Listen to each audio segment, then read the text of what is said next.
काय झालं? भेटले का समदे? आणि काय म्हणत होते? काय सांगू गंगाई, तिकडे माळरानावर नाचाचा खेळ करणाऱ्यांचा तंबू पडलाय. समदे पुरुष तिकडेच गेले होते. काय सांगताय काय? वय तर आम्ही गेलो तेव्हा आम्हाला बघून समदे पळाले तिथून. काय झालंय काय गावातल्या पुरुषांना? समद्या बायका इथंच थांबल्या होत्या, पण तुम्हाला लईच येड लागला आणि त्यांना बी त्यांच्या नवऱ्याची लई चिंता वाटायला लागली, म्हणून त्या गेल्या इथनं. चला आपण बी घराला जाऊ. अहो पण मग तुमच्या कथाकथनाचं कसं? ते अर्धवटच राहील की हो. अहो मी काय म्हणते, तुम्ही तुमचं कथाकथन पूर्ण करून घ्या, त्यात खंड पडाय ना ग. आम्ही इथं बसून ऐकतो की दोघी. अगं कथा सांगून कवाच पूर्ण झाली. आज त्या कथेतनं आपण काय शिकायचं, काय बोध घ्यायचा ते समज सांगणार होतो. कथेचं विवेचन करणार होतो. पण आपल्या गावातल्या लोकांची मनानं तयारीच झालेली नाही अजून, असं दिसतंय मला. देवाचा संदेश सांगण्याआधी त्यांचे कान उघडण्याची गरज आहे. त्या बाईच्या नादाला लागून नुकसानच होणार आहे हे त्यांना समजून सांगायला पाहिजे. असं कोण आले बाबा गावात? काय नाव आहे त्यांचं? ते मला नाही ठावं. चल आपण घराला जाऊ.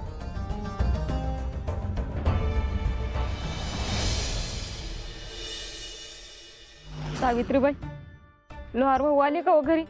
नाही ग, अजून पत्ता नाही यांचा. मी कधीपासून वाट बघते त्यांची. इथं लय वेळ झालाय बघ. कुठे गेल्यात कुणास ठाऊक. आमचं हे बी शेतावरनं सरळ देवळात जाऊया म्हणली होती, पण अजून बी पत्त्या नाही. कुठं गेल्या ते, काय झालंय काय बी कळाय मार्ग नाही बघ. आता समजून देवी यायच्याच हातात आहे. माझं धानी कुठं गेल्यात?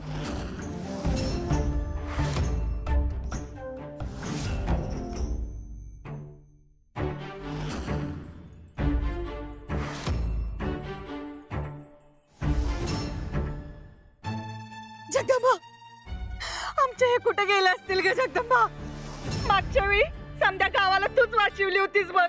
आता बी तूच वाचव जगदंबा, आता बी तूच वाचव. त्या हसुरांनी पळून तर नेला नसेल ना वा? त्यांना बंदी बनवलं नसेल ना वा? अवा कुठे गेला जावा तुम्ही? अवा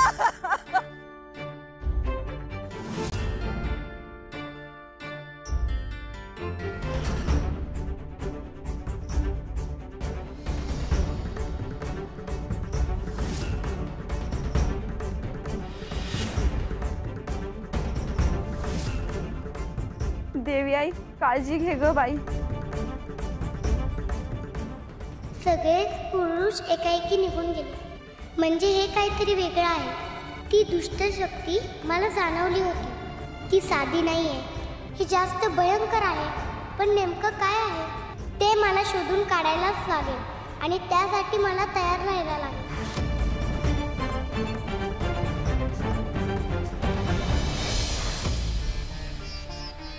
तुझं यो अदा आणि तुझं यो नखरे माझ्या समोर दाखवून काय बी उपयोग नाही बघ. ज्याला दाखवून भुलवायचा होता तो तर भुललाच नाही की. तुझ्याकडे ढुंकून सुद्धा बघितलं नाही ग त्यानं. हे म्हणजे गागावपणा करू नकास. हा, काय खोटं बोलते का मी? तुझ्याकडे दुर्लक्ष करून निघून गेला तो. जाऊ दे ग. अगं काय काय दगड भुसभुशीत असतात, जरा पाय लागला का ढासळतात. आणि काय काय दांडगी असतात, त्यांना फुटाय जरा वेळ लागतो. म्हणजे यो दगड फुटण्याच्या ऐवजी तुझं डोसकं आपटून तुझं कपाळ फोडून घेणार आहेस म्हण की. असं काय बी होणार नाही. अगं भली भली इरगळत्यात माझ्या समोर. ह्या जनक बाबाला जरा येळ लागल, पण तो येईल टप्प्यात. मला एक कळत नाही, असुर नरेशाने तुला इथं जगदंबाला घेऊन येण्यासाठी धाडलं, मग तू या माणसाच्या मागे लागून कशाला आपला वेळ वाया घालवतेस? आधीच्या रिपूंनी ज्या चुका केल्या त्या मी करणार नाही. मी ठरवलंय जगदंबाच्या माग लागायचंच नाही. अगं पण मदराजाने बी तेच केलं होतं की. होय, पण तो अहंकारात बुडला आणि म्हणून त्याचा डाव फसला. अहंकारात सत्ता मिळवता येत्या, पण माणसाचं मन जिंकता येत नाही. कुणाला बी आपला दास बनवता येत नाही ग. त्यासाठी मनात इच्छा असायला लागत्या दुसऱ्याचा दास बनायची. आणि एकदा का जनक झाला माझा दास का जगदंबाच्या गळ्यात अडकल माझा फास. अगं बाय माझी, असा डाव हाय होय समजा. तुला आत्ता कळलं ना बघ. पण मला एक सांग, म्हणजे तो जनक बाबा तुझा दास होईल का ग? म्हणजे तुझी जादू त्याच्यावर चालेल का? मला तर शंकाच वाटून राहिल्या बाई. अगे एकदा का माझ्या पायातली घुंगरं बोलायला लागली का त्याच्या नादानं सगळी माणसं आपोआप खेचली जातात बघ. बघायची का जादू बघ.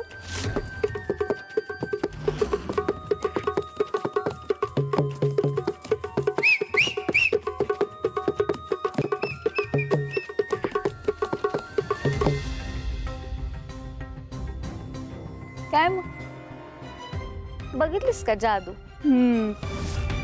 आता अशी जादू दाखवीन घुंगरांची का थरथर होईल जनकच्या बी काळजाची.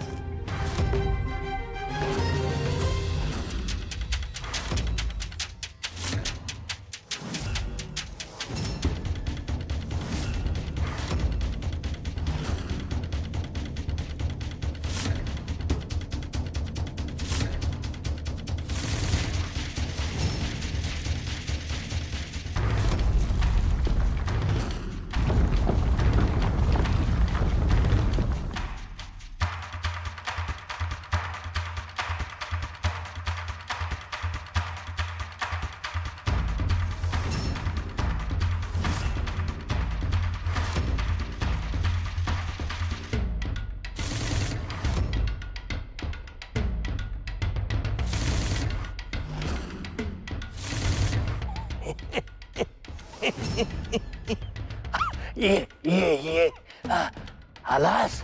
आम्ही तुला हेच विचारणार होतो.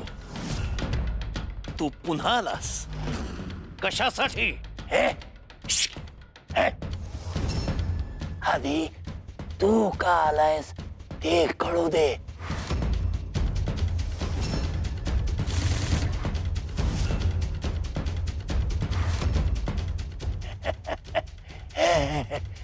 परत एखादा नवीन रिपू पाठवलास?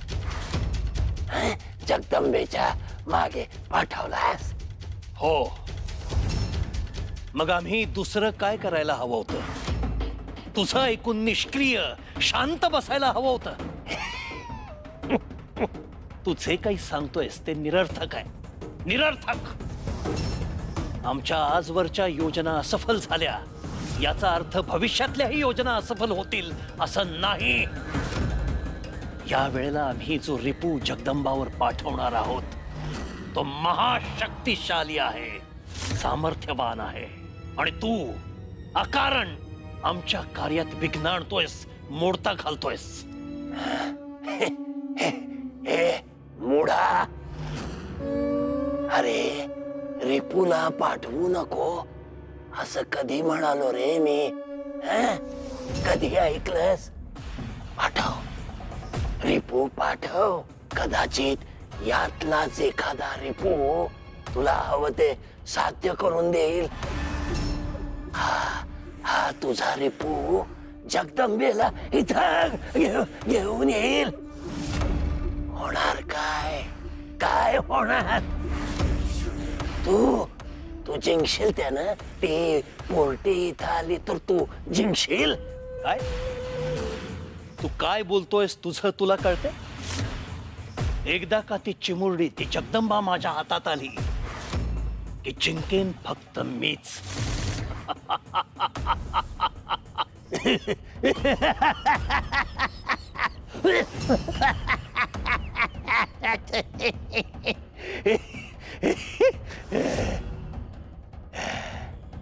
अरे मुडा, महिषा, अरे आधी ठरव तुझा विषय कशात आहे? तुला हवंय कोण? तुला ती पोरटी जगदंबा हवी आहे का तुळजा हवी आहे? कोण हवंय? तुझा विजय विजय म्हणतोस तो कशात ठरव की रे एकदा. तू काय बोलतोयस तुझं तुला कळतंय? अरे जगदंबा आणि तुळजा या दोघींमध्ये फरक काय आहे? काय काय फरक आहे म्हटलं तर सुईच्या आग्रा एवढा फरक आहे. आणि म्हटलं तर ब्रह्मांड एवढा फरक आहे. समजून घे मूढा. तू पुन्हा कोडी घालतोयस. हे बघ तुला जे बोलायचंय ते स्पष्ट बोल, नीट सांग. तू कोण आहेस हे आधी सांग. अरे पहिल्या भेटीत सांगितलं तुला मी कोण आहे. इथे का आलायस? का आलोय? अरे हे सुद्धा सांगितलं. आमच्या समोर हा उद्दामपणा. आता या असुर नरेशाचं खरं सामर्थ्य तुला दाखवण्याची वेळ आली आहे. या क्षणी तुला पकडून कारावासात टाकू आम्ही. कारावासात.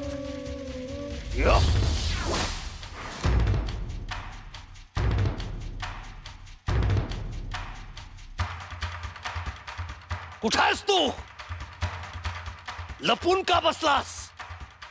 आता का घाबरलास? समोर ये. का एखाद्या उंदरासारखा अंधारात कुठेतरी पडलाय?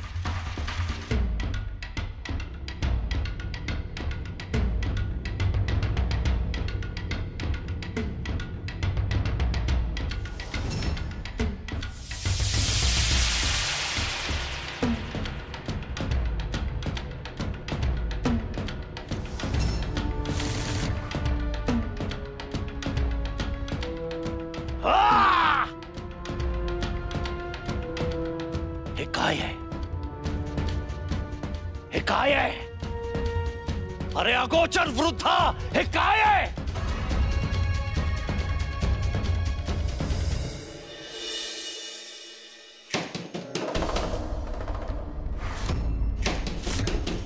आता ह्या येळेला कोण आलं असेल? तुम्ही थांबा, मी बघतो.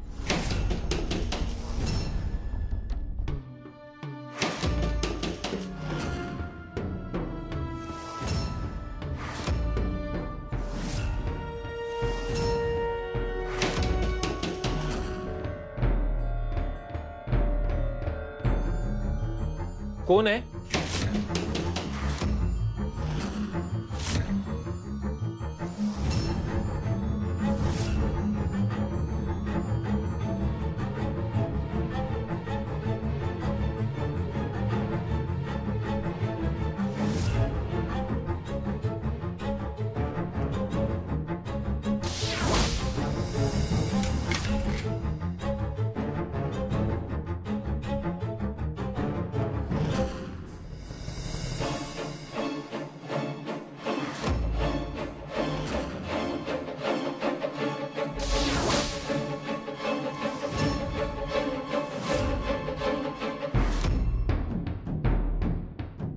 धनाजीराव,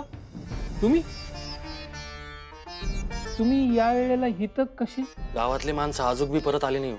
काय म्हणजे आपण गेलो तेव्हा ती समधे पळाले?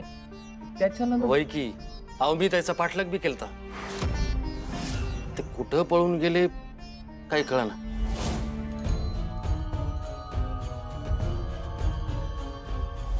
गेले पण अजून बी गावात परत आले नाही. काही कळना झालंय बघा. गावातले समध्या बायका बी लय काळजी करतायत.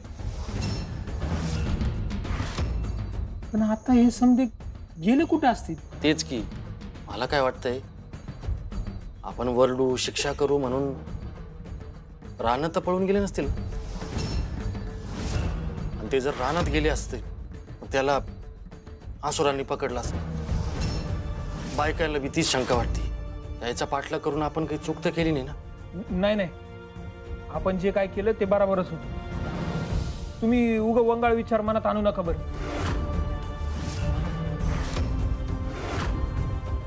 मला काय वाटतं की समधे परत त्या बाईकडेच गेले असतील.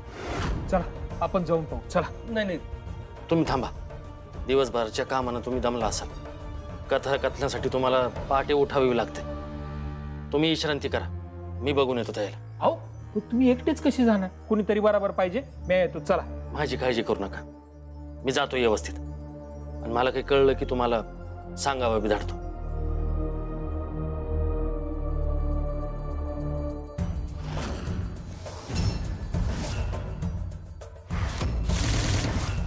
महिषा, हे काय चाललंय? तो माणूस कोण होता? मला तर वाटतंय सगळे तुझे भासच आहेत. तिथी माता, मागच्या वेळेला सुद्धा तुम्ही मला चुकीचं ठरवलं होतं. हे जर सगळं माझ्या कल्पनेतलं असतं, हे जर मला होणारे सगळे भास असते, तर तिथी माता हे जे आपल्या समोर दिसतंय हे दृष्टीस पडलं असतं. पहा आणि सांगा मला.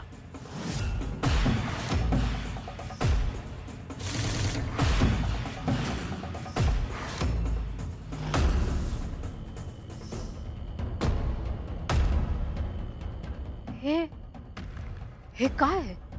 हे काय आहे हे मला ज्ञात नाही तिथी माता, पण हे जे काही आहे ते त्या वृद्धामुळेच इथं प्रकट झालंय.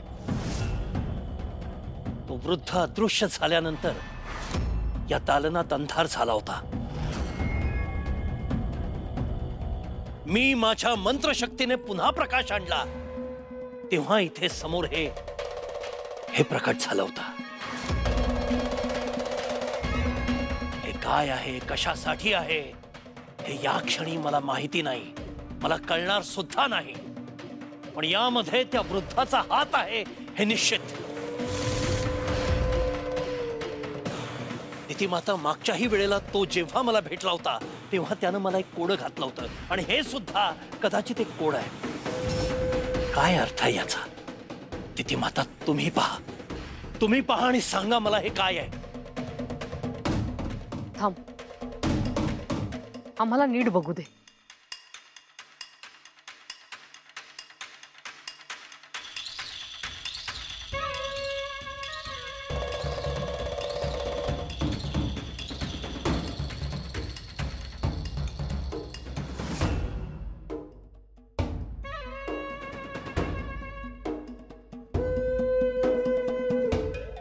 महिषा, आत्ता लक्षात आलं,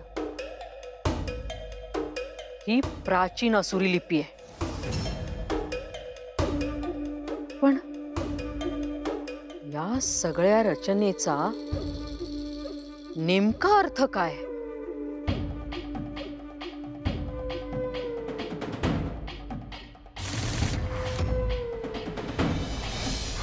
अरे पण कधी चालू होतोय कार्यक्रम? होईल, मला पण तिचीच आतुरता आहे. एकदा यांना इथनं हाकललं तरी बी इथंच आलेत परत. या अशा ऐकणार नाहीत. पांडबा, गुणाजी, दोंडीबा, हो सदाभाऊ, काय बुद्धी गावाच्या येशी बाहेर सोडून आलात का काय? गावच्या देवीच्या कथा ऐकायला तुम्ही आला नाहीत आणि हे चाळे बघायला तुमच्याकडे येळे. अहो, दिवसभर आम्ही तुम्हाला शोधतोय, तुमच्या बायका घरी रडतायत आणि तुम्ही इथं काय लाजबीज कोळून प्यायलात का काय? चला उठा, चला माझ्या संगत. हो धनाजीराव, आम्ही काय येत नाही, आम्ही इथंच थांबणार आहे. इथंच थांबणार म्हणजे? इथं काय पानं वाढून ठेवली तुमच्यासाठी? अरे असं येड्यावानी काय करताय? ए पांडबा, चल उठ, चल माझ्या संगत. हो धनाजीराव, तुमच्या ध्यानात आलं नाही वय, जावा तुम्ही. आमच्यातलं कोण पण येणार नाही तुमच्या बरोबर. अरे डोसकी बिस्की फिरलीत का काय तुमची? ते जनक बाबा तुमची काळजी करतायत, मी कामं सोडून तुम्हाला इथे न्यायला आलोय आणि तुम्ही असं खुळेवानी. तिकडे कशा पाय कालवा करताय? इकडे या.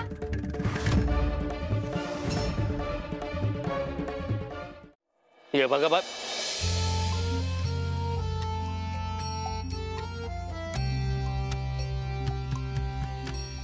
बाई, ते माझ्या गावातली माणसं आहेत, तुम्ही यात पडू नका. म्हणजे आम्ही तुमची माणसं नाही ग? हा, बघा, हे असले प्रकार मला खपणार नाहीत. मला जाऊ दे.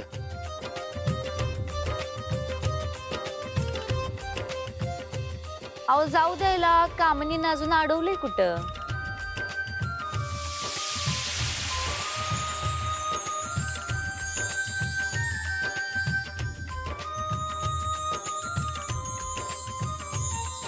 तुम्ही माझ्याशी बोला. धनी,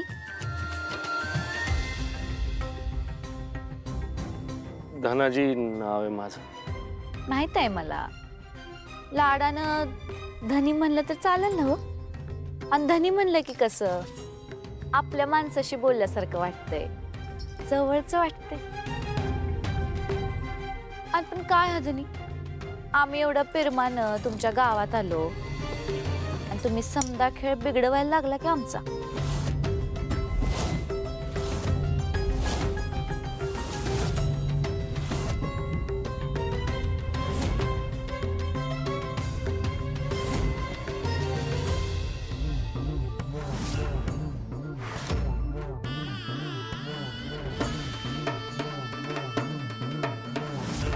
गावातली सगळी माणसं सुखरूप आहेत असा निरोप मिळाला तेव्हा बाबांना शांत झोप लागली.